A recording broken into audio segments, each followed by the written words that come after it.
আসসালামু আলাইকুম ওরহমাতুল্লাহি ওবারাকাতু। আজকে আমরা জানাবো সকালে সহবাস করলে যে তিনটি উপকার আপনি পাবেনই ইনশাআল্লাহ। সেই সম্পর্কে জানতে ভিডিওটি না টেনে অবশ্যই শেষ পর্যন্ত দেখতে থাকুন, কারণ আজকের ভিডিওটি সকলের জন্য অত্যন্ত গুরুত্বপূর্ণ হতে চলেছে। এবং তার সাথে আরও দুটি প্রশ্ন হলো, 1 নাম্বার, রোম অথবা ঘরের মধ্যে স্বামী স্ত্রী কেবল একলা থাকলে শরীরে কোনো কাপড় না রেখে কি ঘুমানো যাবে কিনা। 2 নাম্বার, গর্ভাবস্থায় সন্তান হওয়ার আগে শেষের দিনগুলোতে মাঝে মধ্যে গোমের মধ্যে পানি বের হয়ে মহিলাদের শরীর ও কাপড় নষ্ট হয়ে যায়, এতে কি গোসল ফরজ হবে কিনা। দেখুন, মানব জীবনের দাম্পত্য জীবনে স্বামী স্ত্রীর মিলন খুবই স্বাভাবিক একটি ব্যাপার, কারণ এর মাধ্যমে আল্লাহ তাআলা এই দুনিয়াতে আদম সন্তানের বংশধারা অব্যাহত রেখেছেন। আর একজন মুসলিম হিসেবে আমাদের এই বিষয়গুলোর বিষয়ে জ্ঞান রাখা অধিক জরুরি। সবকিছুর যেমন একটা সময় আছে, তেমনি স্বামী স্ত্রী মিলনের একটি উপযুক্ত সময় রয়েছে। হয়তো ভাবছেন মিলনের জন্য সঠিক সময় হলো কেবলই রাতে, তাহলে এইটা কিন্তু আপনার একেবারে ভুল ধারণা। কারণ হাদিসের মতে আপনি সহবাস করতে পারবেন যে কোনো সময়, শুধু নিষিদ্ধ কিছু সময় ব্যতীত, যেমন স্ত্রীর হায়েজ নেফাস অবস্থায়। এই সময় সহবাস করা ইসলামে কঠোর নিষেধাজ্ঞা রয়েছে, এবং স্ত্রীর মলদ্বারে সহবাস করাও ইসলামে হারাম করা হয়েছে। তবে মিলনের জন্য একটি আদর্শ সময় হলো একেবারে ভোর রাতে। আরও ইসলামিক এবং বৈজ্ঞানিক কিছু কারণ রয়েছে। ইসলামিক কারণ হলো, আপনি যদি ভোর রাতে সহবাস করেন, তাহলে আপনি সহবাস করে সাথে সাথে গোসল করে তাহাজ্জুদ বা ফজরের নামাজ আদায় করতে কোনো প্রকার সমস্যা হবে না। যেমনিভাবে আমরা রমজানে সেহরি খেতে ওঠার ফলে আমাদের ফজর নামাজ পড়তে সুবিধা হয়। আপনারা জানেন, রমজান মাস হলো মুমিনের জন্য প্রশিক্ষণের মাস। এই মাসে মানুষ সওয়াবের কাজ করে থাকে, নিজের আত্মশুদ্ধির জন্য দিনরাতে চেষ্টা করতে থাকে, এবং দিনের বেলা স্ত্রী সহবাস থেকে বিরত থাকে। সন্ধ্যায় ইফতার করার পর মাগরিবের নামাজ পড়ার পর শরীর থাকে ভীষণ ক্লান্ত। তারপর এশা এবং তারাবি নামাজ পড়ার পর শরীর শুধু বিশ্রাম চায়।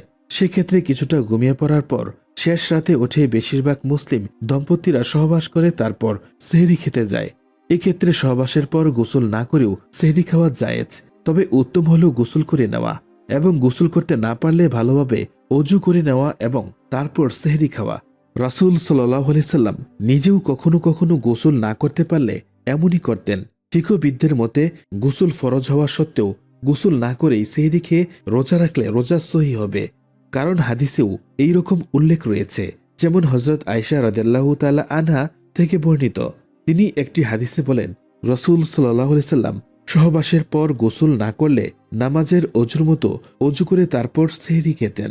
তবে মনে রাখতে হবে, ফজরের ওয়াক্ত থাকতেই ফরজ গোসল করে সময় মতো নামাজ আদায় করে নিতে হবে, এবং সবসময় মনে রাখতে হবে গোসল ফরজ হওয়া সত্ত্বেও বিনা ওজরে গোসল না করে অপবিত্র অবস্থায় এক ওয়াক্ত নামাজের সময় অতিবাহিত হয়ে যাওয়া মারাত্মক গুনাহের কাজ।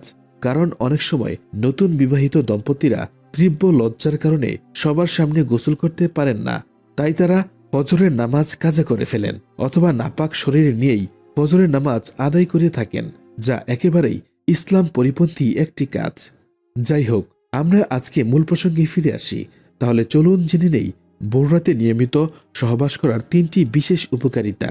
যা প্রথমটি হলো, সকালে তথা ভোর রাতে নিয়মিত মিলন করুন, কারণ সকালবেলার মিলনের ফলে মন এবং শরীর দুটোই ভালো রাখে।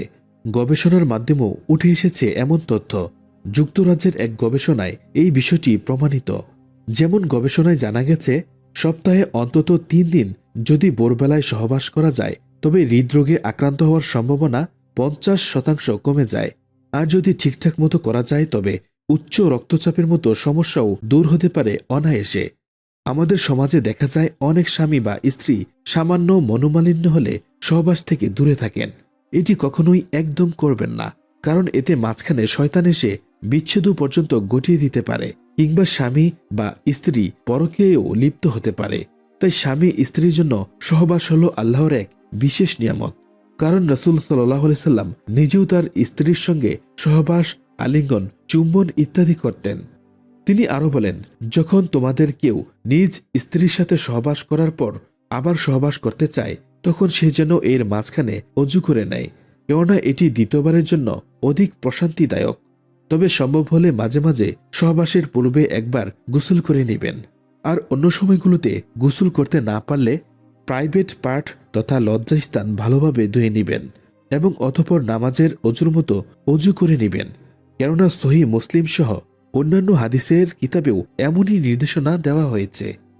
দ্বিতীয় নম্বর উপকারিতা তা হল বৈজ্ঞানিক পরীক্ষায় জানা গেছে সপ্তাহে অন্তত 2 দিন যদি ভোরবেলা সহবাস করা যায় তবে দেহে অ্যান্টিবডি গঠিত হয়, যার জন্য আমাদের দেহে রোগ প্রতিরোধ ক্ষমতা বৃদ্ধি পায়।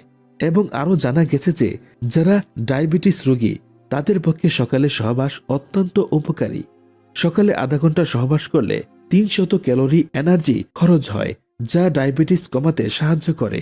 এই পরীক্ষাটি করার জন্য 300 জন মহিলাকে নিযুক্ত করা হয়, যাদের সঙ্গীরা সহবাসের সময় কন্ডোম ব্যবহার করেনি। তারা জানিয়েছেন যে এর ফলে তাদের মনে পূর্বে যত অবসাদ ছিল সেই মানসিক অবসাদগুলো অনেকটা দূর হয়ে গিয়েছে। এছাড়াও হাড়ের গঠন মজবুত করতেও সকালে সহবাস বিশেষ ভূমিকা পালন করে, কারণ 10 মিনিটের সহবাস 30 মিনিটের দৌড়ের সমতুল্য। তাই সকালে সহবাস মানসিক দিক থেকে যেমন উপকার, তেমনি শারীরিক দিক থেকেও এর ভূমিকা অনস্বীকার্য। 3 নম্বর উপকারিতা পাবেন তা হল সকালের এই মানসিক সুখের কারণে চুল ও ত্বকের মধ্যে উজ্জ্বলতা বেড়ে যায়। এর ফলে আমাদের চেহারাতেও উজ্জ্বলতা বেড়ে যায়, কারণ এই সময় আমাদের বডি থেকে ইস্ট্রোজেন ও অন্যান্য হরমোনের ক্ষরণ খুব বেশি পরিমাণে হয়ে থাকে। তবে গবেষকরা এটাও জানিয়েছেন প্রতিদিন মিলনের ফলে শরীরের কার্যক্ষমতা কিছুটা হ্রাস পেতে পারে যদি না তারা ঠিকঠাক মতো পুষ্টিকর খাবার না খেয়ে থাকেন। তাই পূর্ণ তৃপ্তি সহকারে মিলন করতে হলে প্রথমে গম ঠিকঠাক হতে হবে, তারপর পুষ্টিকর ও মিনারেলস যুক্ত খাবার তথা ফলমূল ও সামুদ্রিক মাছ খেতে হবে, নিয়মিত ব্যায়াম করতে হবে।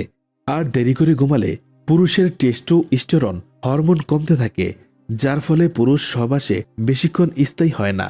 ভোরবেলার সময় নারী পুরুষ উভয়েরই যৌন হরমোনগুলির মাত্রা সর্বোচ্চ থাকে, তবে এ সময় পরিষ্কার পরিচ্ছন্ন থাকতে হয়। তাই ঘুমোতে যাওয়ার সময় পরিষ্কার পরিচ্ছন্ন হওয়া খুবই জরুরি। ভোরবেলা সহবাসের ফলে শরীরে অ্যান্টিবডি গঠন করতে সহায়তা করে, দেহে রক্ত সঞ্চালন সঠিক রাখে। এছাড়া সকালে মিলনের ফলে মাইগ্রেন বা মাথা ব্যথার মতো রোগও কমে যায়।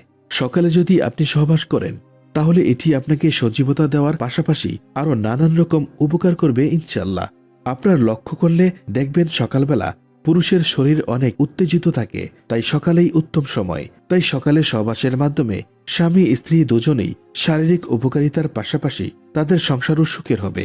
নিয়মিত সহবাসের ফলে শরীর থাকবে রোগমুক্ত, সুস্থ ও সবল।